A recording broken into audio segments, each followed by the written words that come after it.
Bismillahirrahmanirrahim. Assalamualaikum warahmatullahi wabarakatuh. Alhamdulillah. Nahmaduhu wa nasta'inuhu wa nastaghfiruh. Wa na'udhu billah min syururi anfusina wa min sayyiati a'malina. Man yahdillah fala mudhillalah wa man yudlil fala hadiyalah. Asyhadu an la ilaha illallah wa asyhadu anna Muhammadan abduhu wa rasuluhu la nabiyya ba'dah. Amma ba'd, para jamaah sekalian, alhamdulillah kita sekarang berada di seri yang ke-97 ya. Pada kajian kita di Resep Bahagia Imam Ibnu Qayyim rahimahullahu ta'ala. Para jamaah sekalian, pada pertemuan yang lalu di seri yang 96 kita membahas tentang satu bagian iman yang sangat penting di sana, yaitu masalah takut. Ya, takut karena Allah Subhanahu wa ta'ala. Bukan takut yang merupakan bawaan dari jiwa setiap orang, tapi takut kepada Allah Subhanahu wa ta'ala, takut akan azab Allah, takut jangan-jangan amalnya tidak diterima. Jadi kita sebutkan pada pertemuan yang lalu, al-khawfu, takut itu kan ada dua sisi, ada dua model ya. Pertama, takut akan azab Allah Subhanahu wa ta'ala, sehingga dia tidak berani melakukan kemaksiatan, tidak berani melakukan apa yang dilarang oleh Allah Subhanahu wa ta'ala. Yang kedua, takut yang menjadikan dia memiliki perasaan apa yang telah dia lakukan belumlah sesuai dengan apa yang diharapkan oleh Allah. Sehingga dia takut nanti di hari kiamat ternyata apa yang dia perbuat itu tidak diterima oleh Allah Subhanahu wa ta'ala. Ini hanya mereview, mengulang kajian kita yang lalu. Para jamaah sekalian, Imam Ibnu Qayyim rahimahullahu ta'ala mengatakan, al-qalbu fi sayrihi ilallah azza wa jal bimanzilati ta'ir. Hati ini ketika hendak ingin menuju Allah. Jadi hati ini ketika ingin atau punya keinginan untuk menuju Allah Subhanahu wa ta'ala, itu ibarat sebuah burung. Maksudnya adalah setiap mukmin itu pasti ingin bertemu dengan Allah. Maka kondisi dia ibarat seperti seekor burung. Apa itu? Fal mahabbatu ra'suh. Cinta itu ibarat kepalanya si burung ini. Wal khawfu war raja'u janahani. Adapun kedua sayapnya, itulah yang namanya takut dan harapan. Ketika kepala ini dan kedua sayapnya ini sehat, maka burung ini akan bisa terbang dengan baik. Tapi ketika kepala ini terputus, maka matilah burung ini. Dan begitu pula ketika salah satu dari sayapnya atau bahkan kedua sayapnya ini patah, maka burung ini pun akan menjadi santapan empuk bagi binatang-binatang yang lainnya. Begitulah gambaran tentang seorang mukmin yang beriman dan beribadah kepada Allah. Cintanya kepada Allah dan Rasul-Nya lah yang mengarahkan dia dan memudahkan dia untuk menuju surga Allah. Harapan menjadikan dia bersemangat untuk menjalankan apa yang disyariatkan oleh Allah dan apa yang disyariatkan oleh Rasulullah sallallahu alaihi wasallam. Takut yang menjadikan dia tidak berani melaksanakan dan mengerjakan apa yang dilarang oleh Allah dan Rasulullah SAW. Takut yang menjadikan dia terus merasa apa yang sudah dia perbuat itu belum apa-apa dan belum ada artinya. Bahkan jangan-jangan ditolak oleh Allah Subhanahu wa ta'ala. Akhirnya orang beriman ini adalah orang yang dipenuhi hatinya dengan keikhlasan kepada Allah dan perbuatannya dipenuhi dengan ketaatan yang menjadikan dia terus berjalan di atas sirat al-mustaqim. Nah, selanjutnya Imam Ibnu Qayyim rahimahullah membahas tentang salah satu bagian dari rasa takut itu. Salah satu bagian dari rasa takut. Ya, ini bagian dari takut, cuman rasa takut yang diikuti dengan kasih sayang, kata Ibnu Qayyim. Bagaimana itu bentuknya? Takut yang diikuti dengan kasih sayang. Bagaimana bentuknya? Di dalam ayat-ayat Al-Quran disebut dengan istilah asyafaqah. Atau dengan bahasa lain, dengan kata lain, al-ishfaq. Apa itu al-ishfaq? Kalau bahasa kita mungkin lebih pasnya adalah kehati-hatian. Jadi berhati-hatilah wahai orang-orang yang beriman. Jadi kehati-hatian ini bagian dari rasa takut. Tapi diikuti dengan kelembutan dan kasih sayang. Hati-hati dia. Bukan takut yang akhirnya mengarah kepada penyakit psikologis atau bersikap yang tidak sesuai dengan aturan. Ya, bersikap yang tidak sesuai dengan aturan yang pada akhirnya semau gue. Bukan itu.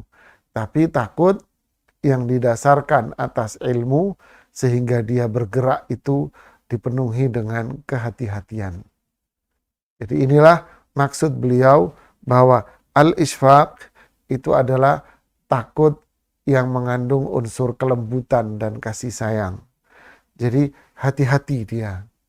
Ya, hati-hati dalam berbuat. Hati-hati dalam menjaga jiwanya, menjaga hatinya. Jadi kehati-hatian dalam menjaga hatinya, kehati-hatian dalam menjaga perbuatannya, kehati-hatian dalam menjaga waktunya dia. Ya, ini aspek kehati-hatian yang dibahas oleh Imam Ibnu Qayyim. Makanya beliau mengatakan al-ishfaq dawamul hadar. Jadi ishfaq itu adalah seseorang yang selalu berada dalam kehati-hatian. Nah, orang yang memiliki sifat hati-hati itu dia akan melakukan banyak hal. Yang pertama, dia hati-hati dalam menjaga jiwanya, qalbnya, hatinya. Kemudian dia hati-hati dalam menjaga perbuatannya. Kemudian dia hati-hati dalam menjaga waktunya. Ada 3 hal ini. Bagaimana bentuknya? Dijelaskan oleh Imam Ibnu Qayyim rahimahullah di Madarijus Salikin. Adapun hati-hati dalam menjaga hati dia, qalbnya, adalah apa itu? Antusri'a wa tadhhab ila tariqil hawa wal isyan wa mu'anadatil ubudiyah. Dia takut, dengan akhirnya dia sangat berhati-hati untuk menjaga qalbnya, hatinya, agar tidak terjebak di dalam ranah hawa nafsu. Dia hati-hati jangan sampai hati dia ini berada dalam kemaksiatan kepada Allah. Dia hati-hati jangan sampai hatinya ini menentang ibadah kepada Allah Subhanahu wa ta'ala. Benar-benar dijaga kesucian jiwanya. Dijaga kesucian jiwanya. Ibarat orang yang memakai baju putih, jamaah. Ya, dia pakai baju putih ini semuanya. Sepatunya mau putih juga ini umpamanya. Kemudian dia keluar berjalan di musim hujan. Tentu dia berhati-hati jangan sampai sepatunya ini kena lumpur atau kotor. Begitu juga jangan sampai bajunya ini kena lumpur dan kotoran. Kenapa? Malu dia nanti kalau ketemu orang. Sedangkan dia akan banyak bertemu dengan masyarakat. Dijaga, kalau lewat situ ini banyak lumpur. Begitulah kira-kira sebuah contohnya jamaah. Ya, dijaga jiwanya agar tidak tidak terjebak dalam hawa nafsu, tidak menentang Allah, tidak bermaksiat kepada Allah Subhanahu wa taala. Benar-benar dijaga hati ini. Takut hatinya ini berbuat maksiat. Takut hatinya ini memperturutkan hawa nafsu dan enggan untuk beribadah dan bertauhid kepada Allah. Tentu langkah ini tidak akan bisa diiringi kecuali dengan al-khasyah. Khasyah itu apa? Nah, ini bahasan yang di pertemuan yang lalu. Khasyah ini kan ilmu. Ya, tentu tidak akan bisa dilakukan kecuali dengan ilmu. Ilmulah yang bisa menjadikan seseorang itu takut kepada Allah dengan penuh kehati-hatian. Masya Allah. Kalau seseorang yang tidak memiliki ilmu, tentu dia akan berjalan sesuai dengan apa kata hati dia. Sehingga para ulama kan mengatakan al-khasyah hiyal ilm. Khasyah itu adalah ilmu. Makanya hati-hati ini bagian dari rasa takut dan khasyah kita. Khasyah seorang beriman kepada Allah Subhanahu wa ta'ala. Ya. Jadi menjaga apa? Menjaga hatinya dia. Dia berhati-hati jangan sampai jiwanya ini berbuat syirik kepada Allah. Jangan sampai jiwanya ini menyekutukan Allah. Jangan sampai jiwanya berbuat syirik besar, syirik kecil, memperturutkan hawa nafsu, cinta terhadap dunia yang berlebih-lebihan, yang akhirnya dia ogah untuk melakukan ibadah kepada Allah Subhanahu wa ta'ala. Yang kedua adalah hati-hati dalam menjaga perbuatannya. Bagaimana bentuknya? Kembali Imam Ibnu Qayyim mengatakan, yakhafu ala nafsihi an yakuna minal a'mal allati qala Allahu fiha. Dia takut perbuatannya yang sudah dia perbuat, amalan yang sudah dia kerjakan, termasuk dalam kategori amalan-amalan yang Allah firmankan dalam surat Al-Furqan ayat 23. Dia takut amalan dia masuk dalam kategori ini. Apa itu surat Furqan 23? Wa qadimna ila ma amilu min amalin faja'alnahu haba'an manthura. Dan kelak kami akan hadirkan apa yang sudah mereka perbuat dari amalan-amalan itu, faja'alnahu haba'an manthura. Maka kami jadikan perbuatan dia itu ibarat debu yang ditiup angin. Apa maksudnya? Maksudnya adalah kelak seseorang yang menganggap dirinya sudah banyak berbuat amalan yang begitu besar. Dia menganggap dirinya sudah banyak sekali melakukan amalan yang begitu dahsyat, begitu besarnya amalan dia. Tapi ketika dia datang menghadap Allah Subhanahu wa ta'ala, tapi ternyata amalan yang dia perbuat itu adalah amalan yang haba'an manthura, yaitu ibarat debu yang tertiup angin. Artinya apa? Nggak ada harganya, nggak ada nilainya, tidak memberikan manfaat sedikit pun, dan tidak diterima oleh Allah Subhanahu wa ta'ala. Allahu Akbar. Wa yahsabuna annahum yuhsinuna sun'a. Dalam surat Al-Kahfi Allah mengatakan mereka di dunia menganggap bahwa dia sudah telah banyak berbuat baik, sudah banyak melakukan ibadah yang luar biasa. Dia menganggap sholatnya sudah luar biasa, sudah sholat wajib, sholat sunnah, bahkan sholat tahajud. Puasanya dia menganggap sudah puasanya luar biasa. Ya, puasa wajib, puasa sunnahnya, zakat dia keluarkan, kemudian sedekahnya banyak, hajinya sering, umrohnya bolak-balik. Dia menganggap sudah luar biasa. Tapi ternyata ketika dia datang menghadap Allah, apa yang dia perbuat dan dia menganggap itu adalah sebuah gunung yang begitu besar, tapi ternyata tak ubahnya hanyalah sebuah debu-debu kecil yang hilang dengan sedikit tiupan angin. Fa inna lillahi wa inna ilaihi raji'un. Makanya dia takut, dipenuhi dengan ketakutan. Ya, jangan-jangan apa yang dia perbuat itu termasuk kategori ini. Ya. Sehingga dia dawamul hadar. Terus dipenuhi dengan kehati-hatian. Hati-hati yang dia perbuat ini, jangan-jangan seperti ini. Allahu Akbar. Jangan-jangan apa yang dia perbuat ini, amalan yang dia lakukan, jangan-jangan termasuk yang di surat Al-Furqan ayat 23 ini. Sehingga akhirnya dia apa? Ketika dia berbuat, dia hati-hati. Dijaga amalnya dari apa? Satu, jamaah. Satu. Apa itu? Jangan-jangan amalnya ini tidak ikhlas karena Allah. Akhirnya dia hati-hati. Wah, ini gak ikhlas, ini dibuang. Hati-hati dia dalam meniti, dalam berbuat dan beramal.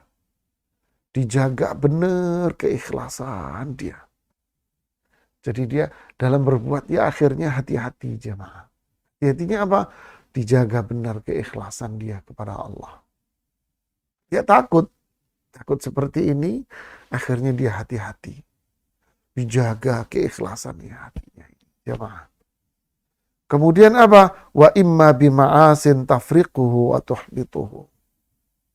Dia takut jangan-jangan apa yang dia perbuat ini ternyata tidak diridhoi oleh Allah. Ternyata ini kemungkaran, kemaksiatan. Akhirnya dia dawamul hadar. Akhirnya dia senantiasa menjaga. Jangan-jangan yang saya perbuat ini maksiat. Jangan-jangan yang saya perbuat ini maksiat. Makanya dia menyimpan itu kontak telepon ustadz-ustadz.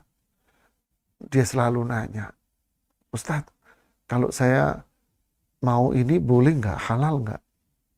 Disyariatkan kan nggak? Kalau saya dagang begini, halal nggak dagangan saya? Atau malah dagangan saya haram, Ustadz? Ibadah saya begini sesuai nggak dengan tuntunan Rasulullah SAW? Atau ini bid'ah? Atau ini syirik, Ustadz? Hati-hati jemaah. Dawamul hadar. Dia selalu hati-hati dalam perbuatan. Sehingga dijaga keikhlasannya. Dijaga amalannya jangan sampai mengandung unsur maksiat. Yang kedua. Yang ketiga adalah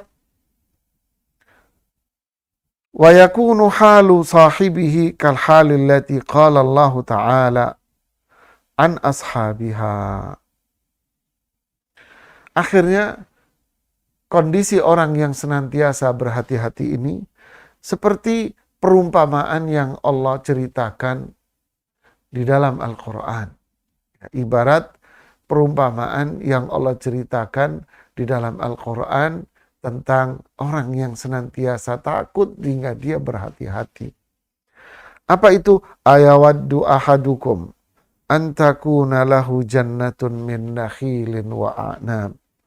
Apakah salah seorang di antara kalian menginginkan sebuah kebun, pengen punya kebun kurma, kemudian kebun anggur, tajri min tahtihal anhar, di bawah kebun itu mengalir sungai-sungai. Lahu fiha min kulli thamarat, dan di kebun itu pula subur buah-buahan yang lain.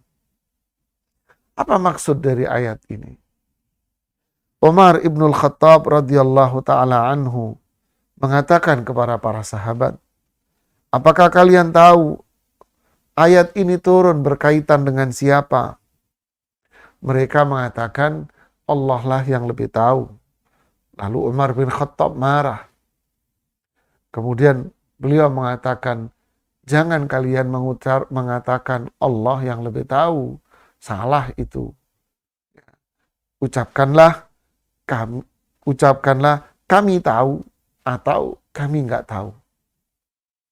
Ucapkanlah kami tahu atau kami tidak tahu kalau kalian ditanya. Jadi kalau ditanya jangan mengatakan Allahu a'lam, tapi katakanlah saya tahu atau saya tidak tahu. Ya, kalau ditanya. Lalu Ibnu Abbas mengatakan fi nafsi min hasyai. Saya ada sesuatu berkaitan dengan ayat ini, wahai Amirul Mukminin Umar bin Khattab. Lalu Umar mengatakan, apa itu wahai ponakan, wahai sepupuku? Yabna akhi, wahai sepupuku, apa itu? Qul, ucapkanlah, la tahqiranna nafsak, jangan merendahkan dirimu sendiri dengan menyembunyikan ilmu itu. Lalu Ibnu Abbas mengatakan, ayat ini adalah sebuah perumpamaan atas sebuah perbuatan. Perbuatan apa ini? Kata Umar bin Khattab. Lalu Ibnu Abbas menjawab, ya, sebuah amalan. Lalu Umar faham apa yang dimaksud oleh Ibnu Abbas. Kemudian Umar mengatakan, oh, itu perumpamaan tentang seseorang yang kaya dengan amal soleh. Dia banyak melakukan ketaatan kepada Allah Subhanahu wa ta'ala. Lalu setan datang menghampiri dia dan mengganggu dirinya. Lalu dia berbuat kemaksiatan sehingga ketaatan dia akhirnya hancur dan luntur habis karena godaan dan bisikan syaitan. Inilah jamaah ketakutan seorang yang beriman. Jangan-jangan amalnya ini tidak ikhlas. Jangan-jangan amalnya ini mengandung maksiat. Jangan-jangan amalnya ini mengandung unsur-unsur yang bisa membatalkan dan menghapus amal soleh dia. Karena takut dia ini, maka dia akhirnya senantiasa berhati-hati. Sehingga dia jaga keikhlasan dia. Dijaga amalnya, jangan sampai dia berbuat maksiat. Dan dijaga jangan sampai ada pembatal-pembatal amalan yang bersumber dari bisikan-bisikan syaitan. Inilah orang yang beriman. Allah sebutkan sifat-sifat mereka ini di dalam Al-Quran pada surat Al-Anbiya ayat 49. Alladzina yakhshawna rabbahum bil ghaibi wa hum minas sa'ati mushfiqun. Orang-orang yang bertakwa adalah mereka yang takut kepada Rabb mereka yang menciptakan mereka. Takut kepada zat yang menciptakan, yang mengatur, yang berkuasa. Takut akan azabnya. Karena azab Allah itu tidak terlihat oleh mata mereka. Ini satu penafsiran. Penafsiran yang kedua, takut kepada zat yang menciptakan mereka, yang berkuasa kepada mereka di saat mereka duduk sendiri. Sendiri sepi. Tidak ada orang yang melihat. Akhirnya hati dan perbuatannya berselancar dalam kemaksiatan. Dia takut itu. Wahum minas sa'ati musyfiqun. Dan berkaitan dengan hari kiamat nanti, ketakutan mereka lebih besar lagi. Sehingga dia dipenuhi dengan kehati-hatian. Jangan-jangan amal yang dia perbuat itu nanti ditolak oleh Allah. Akhirnya dia jaga hatinya, dijaga keikhlasannya, dijaga amal solehnya untuk tetap berada di atas perintah Allah dan jangan sampai ada unsur-unsur yang bisa membatalkan amal atau bahkan jangan sampai ada kemaksiatan yang dia perbuat di dalamnya. Allahu Akbar. Coba kita perhatikan ayat yang lain pada surat At-Tur ayat 25 sampai 27. Di situ cerita tentang penghuni surga yang saling ngobrol. Ya, dulu di dunia temenan dia. Dulu di dunia temenan, ketika masuk surga dia nyari teman-teman dia di dunia dulu. Mana si fulan yang jadi teman saya? Mana si fulan yang jadi teman saya? Lalu dia ketemu dengan temannya di dunia, Masya Allah. Sama-sama masuk surga. Akhirnya dia duduk di sururin mutaqabilin. Dia duduk di ranjang-ranjang sambil dia berhadap-hadapan. Lalu sambil dia bercerita nostalgia apa yang telah dia perbuat di dunia dulu. Diceritakan oleh Allah kisah ini di surat At-Tur jamaah pada ayat yang 25 dan 27. Allah berfirman, wa aqbala ba'duhum ala ba'dhin yatasaalun. Ini teman-teman ini duduk berhadap-hadapan, saling ngobrol dan saling nanya. Allahu Akbar. Qalu inna kunna qablu fi ahlina musyfiqin. Mereka mengatakan dulu kita di dunia ya, senantiasa apa? Senantiasa memiliki hati yang sangat berhati-hati. Kita takut, akhirnya penuh dengan kehati-hatian. Penuh dengan kehati-hatian. Dijaga hatinya, jangan sampai syirik. Dijaga perbuatannya, jangan sampai maksiat. Dijaga perbuatannya, jangan sampai ada unsur-unsur yang bisa merusak amalnya dia, bid'ah, dan sebagainya. Dijaga, sombong, ya, bangga diri, dijaga dari semua unsur-unsur yang bisa merusak perbuatan dia. Dijaga, musyfiqin.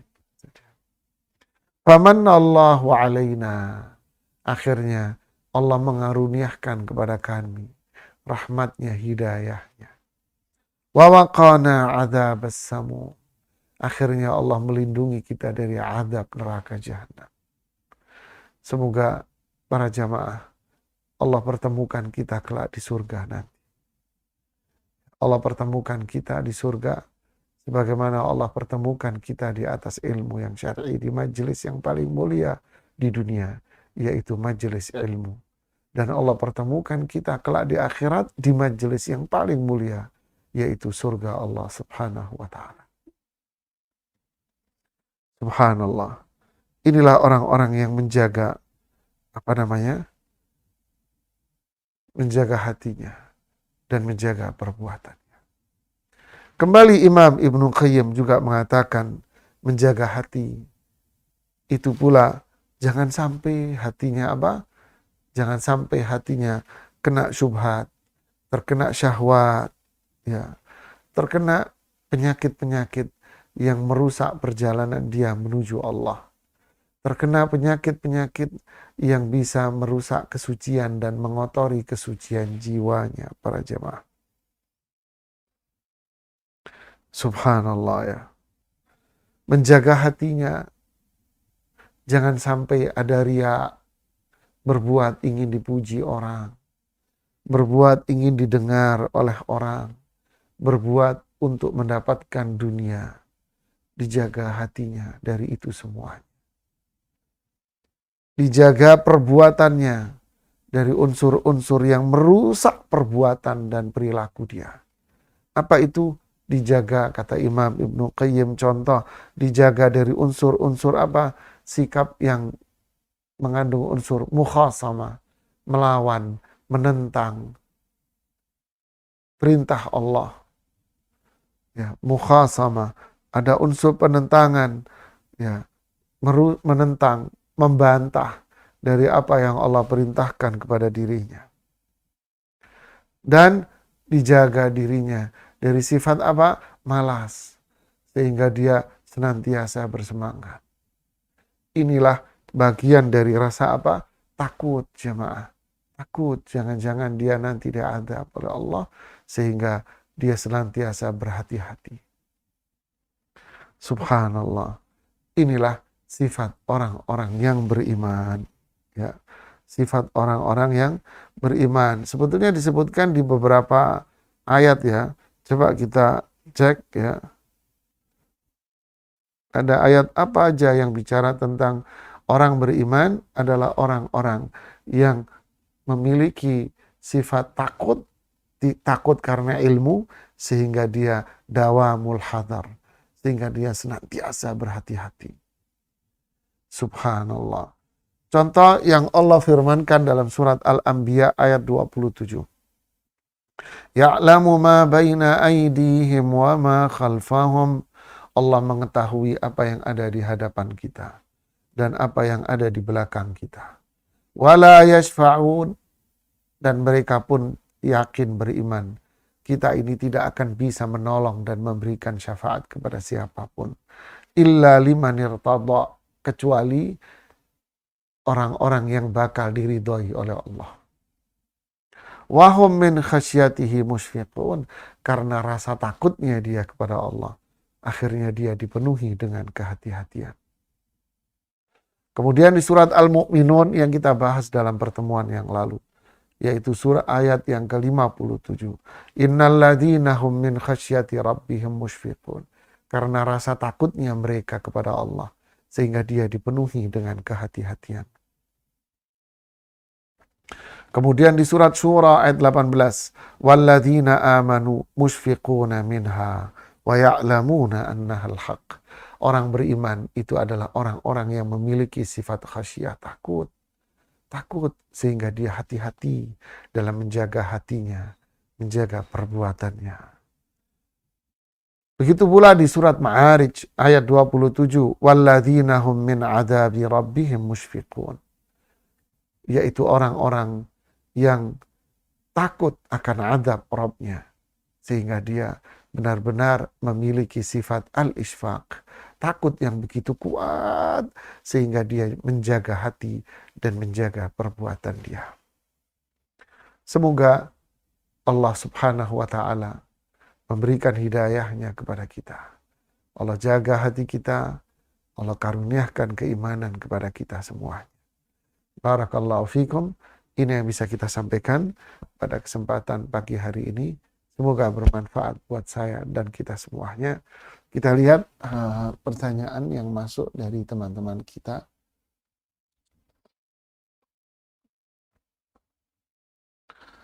Masya Allah, banyak yang menyapa kita di sini. Ada pertanyaan dari Diana.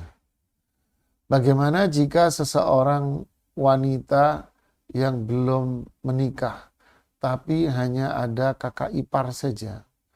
Apa boleh kakak ipar menjadi teman safar yang perginya bersama kakak perempuannya juga? Syukran. Ya, bismillah, alhamdulillah, salatu wassalamu ala rasulillahi wa ba'd. Teman-teman sekalian, inilah fenomena di masyarakat kita yang menganggap ipar itu seperti saudara kandungnya. Sehingga ipar itu suka dipanggil kakak. Ya, dianggap seperti saudara kandungnya. Siapa dia? Kakak saya. Siapa dia? Adik saya. Ketika Rasulullah Sallallahu Alaihi Wasallam ditanya tentang, ya Rasulullah, ara'aital hamu? Wahai Rasulullah, menurut kamu, menurut Anda, ipar itu seperti apa kedudukannya dalam syariat Islam? Rasulullah SAW jawab, alhamu al-maut. Beliau bersabda, ipar itu menjadi sebab kebinasaan. Shadaqa Rasulullah Sallallahu Alaihi Wasallam. Benar apa yang beliau sampaikan, karena itu adalah wahyu. Berapa banyak di masyarakat kita ini akhirnya terjadi perselingkuhan, perzinaan terjadi dengan ipar-ipar mereka. Fa'iyadhan billahi ta'ala. Kita berlindung kepada Allah dari kemaksiatan dan kemungkaran ini. Takut jemaah. Jadi hati-hatilah. Jagalah diri kita dari orang-orang yang bukan mahram. Jangan Anda, wahai saudariku Diana, jangan safar dengan ipar Anda. Hati-hatilah. Nah, ini bagian dari hati-hati. Hati-hatilah. Ya, jangan safar sama ipar Anda. Karena ipar Anda itu bukan mahram. Kan sama saudara perempuan saya, iya sama-sama cewek. Karena Rasulullah SAW melarang, la tusafirul mar'atu illa wa ma'ahadhi mahram. Jangan sampai perempuan itu melakukan safar kecuali dengan mahramnya. Ya, nggak boleh. Nggak boleh perempuan melakukan safar kecuali sama mahramnya.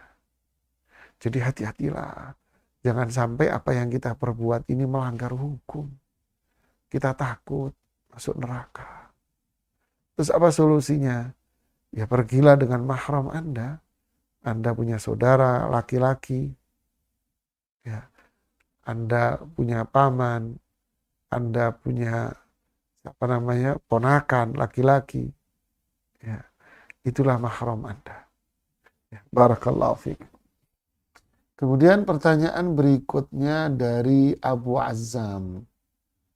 Ustadz, dulu ana pernah menemukan sebungkus rokok di samping Al-Quran di rak masjid. Saat itu sedang sepi. Lalu ana buang ke tempat sampah tanpa bilang takmir, apakah ana berdosa? Ya, bismillah, alhamdulillah, salatu wassalamu ala rasulullah. Bapak. Saudaraku sekalian, perbuatan yang atau barang yang diharamkan lidatihi. Jadi benda yang haram, bendanya yang diharamkan, fisiknya yang diharamkan oleh Allah dan Rasulullah SAW. Fisiknya yang haram, fisiknya yang najis. Apa sikap kita terhadap benda fisik yang haram dan najis? Apa sikap kita? Maka sikap kita adalah dibuang dan dihancurkan. Seperti apa? Rokok haram. Apa sikap kita kalau kita melihat dan menemukan rokok? Kasih orang, kasih sayang, mubadzir. Tidak ada mubadzir. Anda menemukan rokok, ambil, buang, hancurkan dan buang. Kalau tidak Anda hancurkan, nanti diambil orang, diisep. Ya. Anda menemukan barang musik, peralatan musik, taubat dari musik, hijrah lah istilah sekarang ya, hijrah. Sudah hijrah, alhamdulillah, udah ngaji, ngerti mana yang haram, mana yang halal. Dia tahu musik haram, tapi di rumahnya ada gitar, ada piano. Bagaimana caranya dibuang? Iya, dibuang. Dikasih orang, Ustaz, jangan. Ya, Anda menempatkan orang itu dalam kemungkaran dan maksiat. Hati-hatilah. Ya, hati-hati lagi. Jangan sampai diri kita ada unsur kemaksiatan. Terus bagaimana dengan barang-barang ini? Dibuang dan dihancurkan. Ya. Oh, di rumah ada patung-patung berbentuk makhluk bernyawa manusia. Ya. Maka buang dan hancurkan. Barakallahu fiik. Jadi apa yang dilakukan oleh Abu Azzam ini sudah benar, tepat. Kalau kamu kasih takmir atau orang lain sama dia, diisep nanti sama dia. Fa'iyadzubillah. Kemudian pertanyaan berikutnya dari Masya Allah, dari siapa lagi nih? Rosi Fanida Azmi. Ya. Bolehkah seorang suami membeli seekor sapi kemudian diniatkan untuk berkorban atas nama suami dan anggota keluarga lainnya? Ya, bismillah, alhamdulillah, salatu wassalamu ala rasulillahi wa ba'd. Nah, ini pertanyaan bagus, ini berkaitan dengan kurban. Karena sebentar lagi kita akan kurban. Ya, kurban ini memang disyariatkan jamaah. Ya, dhaha Rasulullah SAW bisyataini. Rasulullah SAW pernah berkorban dengan 2 ekor kambing. Ya, kambing domba berwarna putih. Ya, putih semua.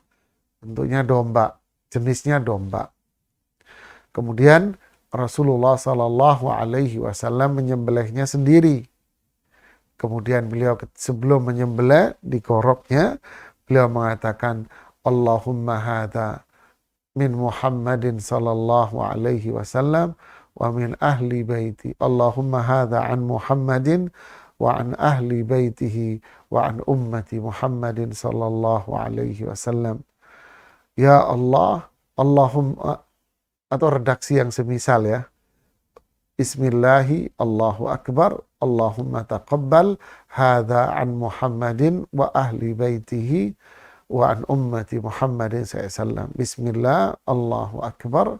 Ini, ya Allah, terimalah kurban ini, dan ini kurban dari Muhammad sallallahu alaihi wasallam, dan untuk keluarganya pula, dan untuk umat Islam semuanya.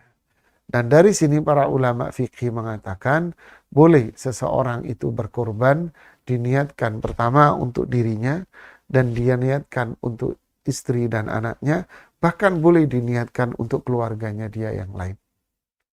Akhirnya diikutilah uswah hasanah apa yang dilakukan oleh Rasulullah SAW ini, diikuti oleh para sahabatnya.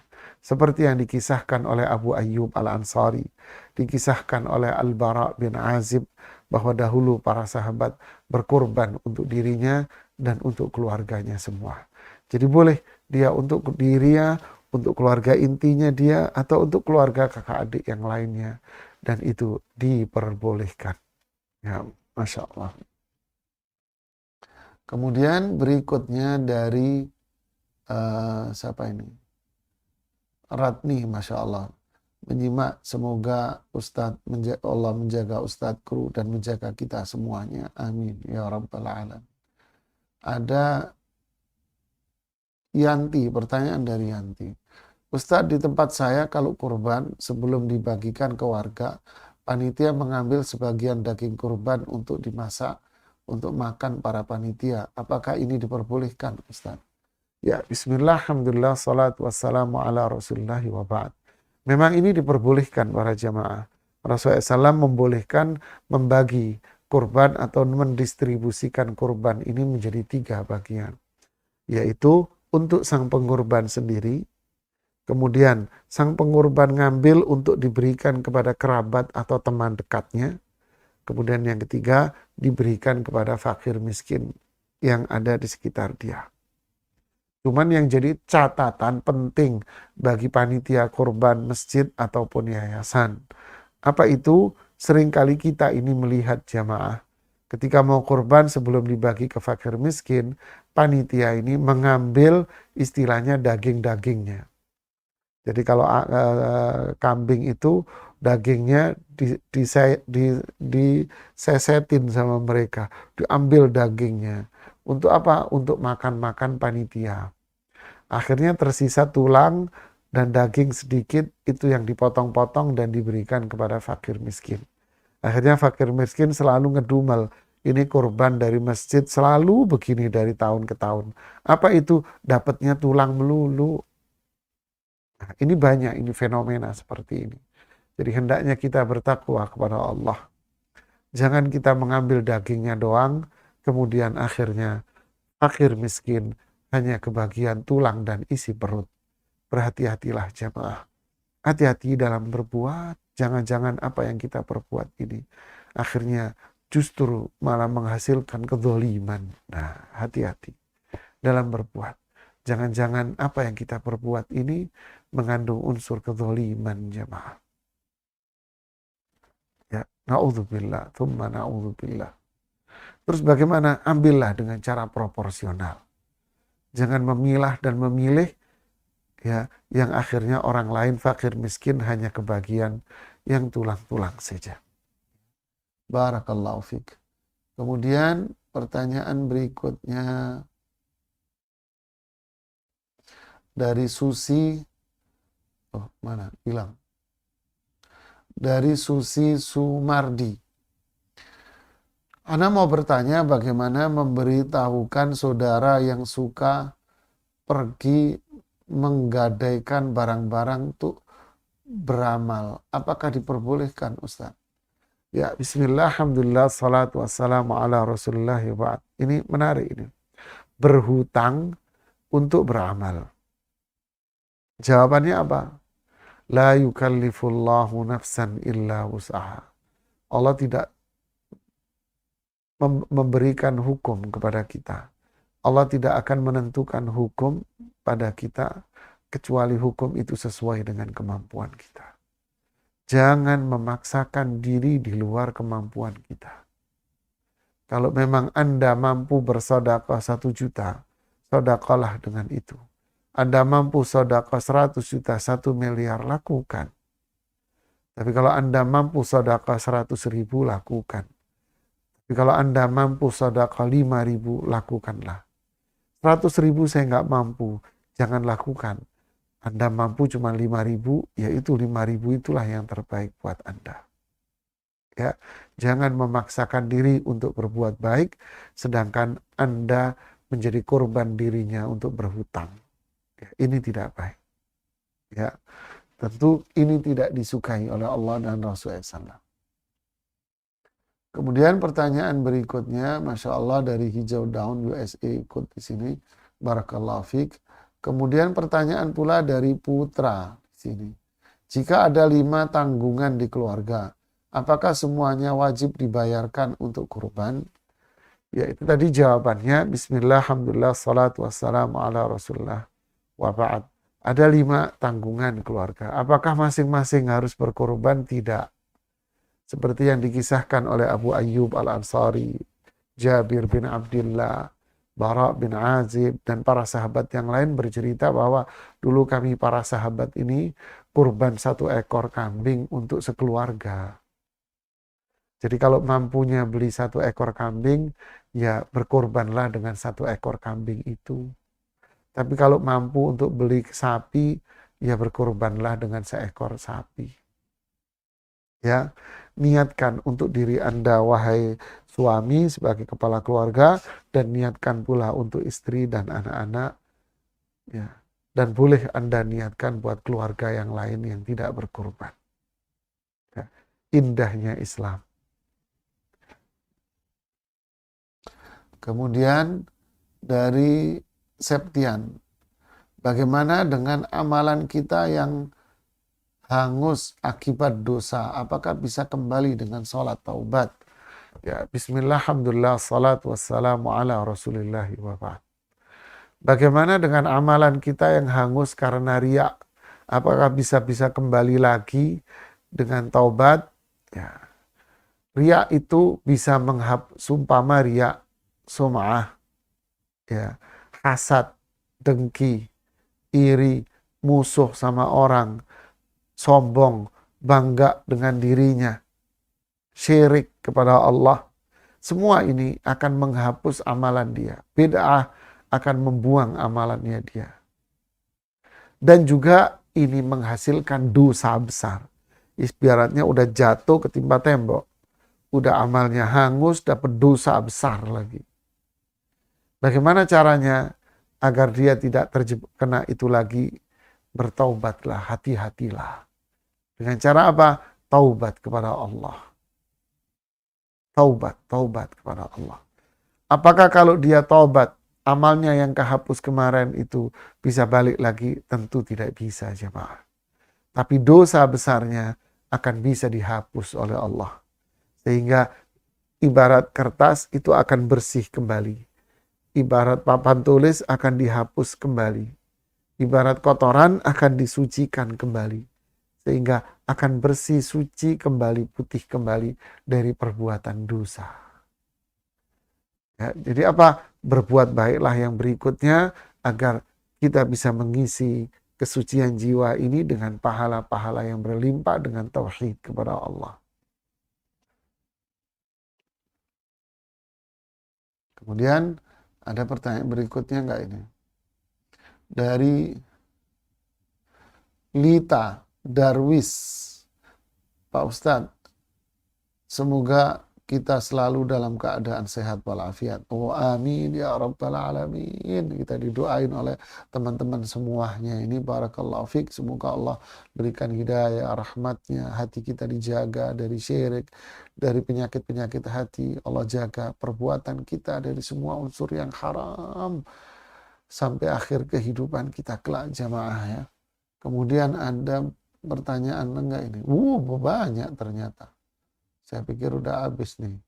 Dari Ratni, pertanyaan ini, bagaimana kurban untuk orang tua yang sudah meninggal? Apakah niatnya langsung? Nah ini juga sering ditanya ini. Di kajian kita yang pagi, ataupun yang ini sering ditanya kalau hari-hari ini ya. Apa hukumnya kurban untuk orang yang sudah wafat? Ya, bismillah, alhamdulillah, salatu wassalam rasulullah ba'd. Para ulama berbeda pendapat. Ya, ada yang mengatakan tidak boleh karena Rasulullah SAW tidak pernah melakukan untuk keluarganya yang wafat. Berarti kurban untuk orang yang hidup saja.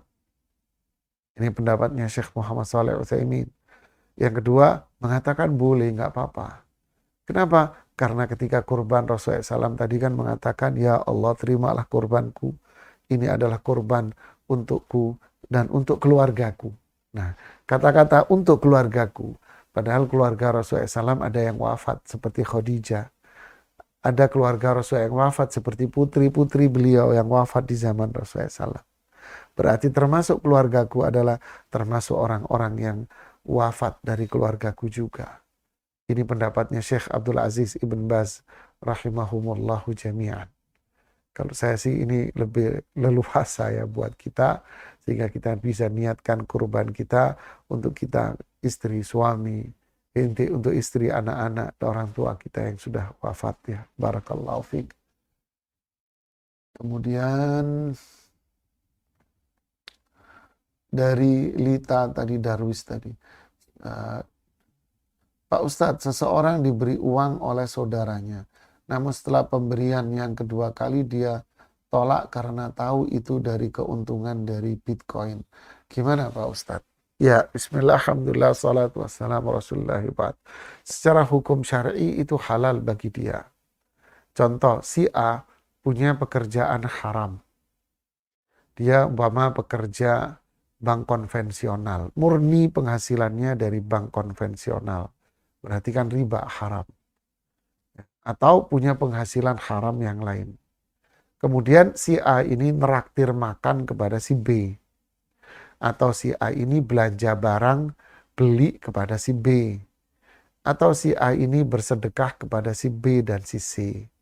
Apakah uang yang diberikan oleh si A kepada si B bagi si B juga haram, bagi si C juga haram? Jawabannya tidak. Bagi si B halal, bagi si C halal. Ya, karena apa? Karena ini transaksi antara A dengan B. Murni sebuah pemberian hadiah. Secara hukum ya.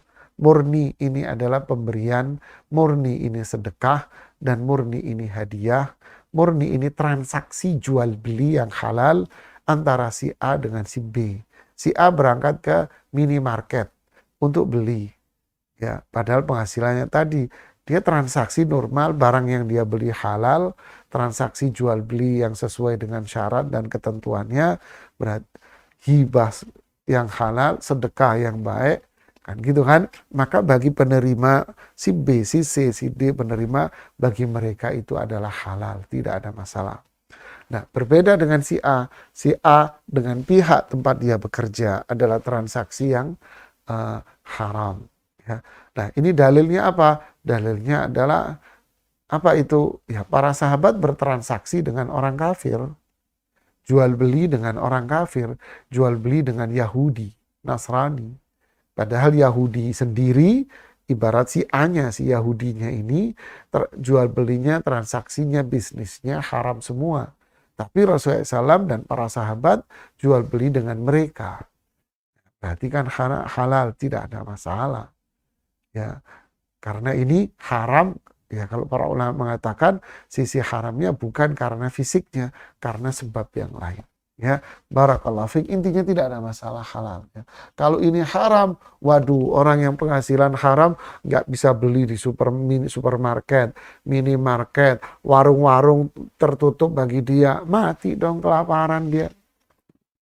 Nah, ini sepertinya terakhir ya, ini pertanyaan terakhir jamaah ya dari Mukhtar.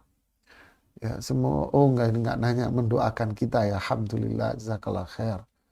Kemudian kurban diberikan kepada rumah yatim atau apa. Ya, boleh asal mereka benar-benar yang tidak mampu ya, nggak apa-apa. Kemudian terakhir berikutnya di sini, nah ini sudah habis nih. Ya, ini yang bisa kita sampaikan. Jazakumullahu khairan. Para jamaah sebagai penutup, ya para jamaah yang ingin berkurban, ya silahkan bergabung dengan yayasan yang selama ini saya bina, yaitu Yayasan Riyadhus Sunnah yang ada di wilayah Pondok Gede. Ya silahkan bergabung dengan kami. Ya silahkan bergabung dengan kami untuk berkorban, dan rutinitas aktivitas bulanan kami adalah sembako, dan insya Allah data-data yang kami punya sudah data-data yang diverifikasi setiap bulannya silakan bergabung dengan kita untuk berkorban, dan kita bagikan benar-benar kepada fakir miskin yang memang setiap bulan dia menerima sembako, dan ada yang menerima mulai bulan ini bantuan tunai. Masya Allah, semua berkat karunia rahmat dari Allah, kemudian dari kebaikan tangan dari para jamaah-jamaah sekalian. Untuk informasinya, ya silahkan hubungi nomor admin yang biasa Bapak Ibu hubungi nomornya. Ya, jazakumullahu khairan. Terima kasih banyak. Yang mau patungan sapi silahkan, yang mau beli kambing sendiri silahkan. Kami hanya memilih sapi yang berkualitas, kami hanya memilih kambing yang gede-gede, kecil-kecil kurus-kurus kami nggak mau beli, maunya yang gede-gede, yang lebih besar-besar, agar pahalanya juga gede, jamaah, kan gitu ya. Barakallahu fiik. Terima kasih kepada semuanya. Jazakumullah khair. Subhanakallahumma bihamdik. Asyhadu an la ilaha illa anta astaghfiruka wa atubu ilaik. Assalamualaikum warahmatullahi wabarakatuh.